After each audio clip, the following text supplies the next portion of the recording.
Le problème, c'est que l'initiative donne une mauvaise image du vigneron.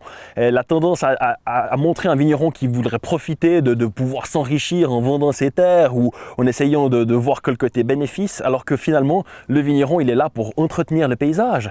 Il y a 1000 ans qu'on cultive de la vigne ici à Lavaux. Et si le vignoble est beau, s'il est maintenant inscrit à l'UNESCO, c'est grâce à ce travail extraordinaire qui a été réalisé par les vignerons depuis des dizaines de générations. Et s'il n'y avait pas eu cet entretien comme on le voit maintenant sur les murs, aussi l'entretien évidemment du coteau, des plantes, des ceps, on n'aurait jamais un vignoble aussi beau que ça.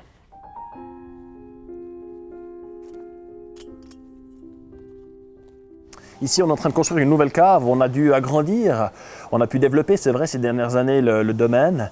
Et puis, voilà, en développant les vignes, évidemment, il fallait plus de place aussi à la cave, pour l'encavage d'une part, mais aussi pour accueillir la clientèle. On a de plus en plus de tourisme ici à Lavaux, avec l'UNESCO, donc il faut qu'on puisse accueillir ces gens.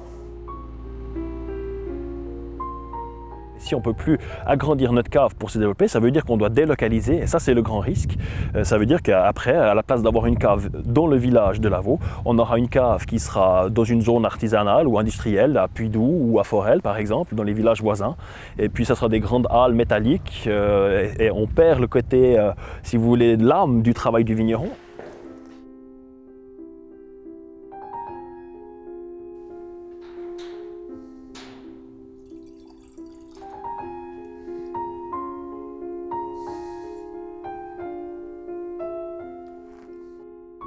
Alors évidemment, les initiants, ils parlent de la pression immobilière, hein. Ils utilisent cet argument pour faire peur aux gens, pour que les gens votent pour eux, hein, pour leur initiative.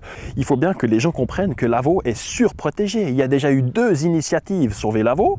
Il y a le règlement communal et cotonal, l'aménagement du territoire, hein, qui protège Lavaux. Et puis il y a maintenant la chose extraordinaire, le classement au patrimoine mondial de l'UNESCO. Donc toute la zone que vous voyez là ici, elle est protégée. Il n'y aura jamais une maison ici. C'est pas possible.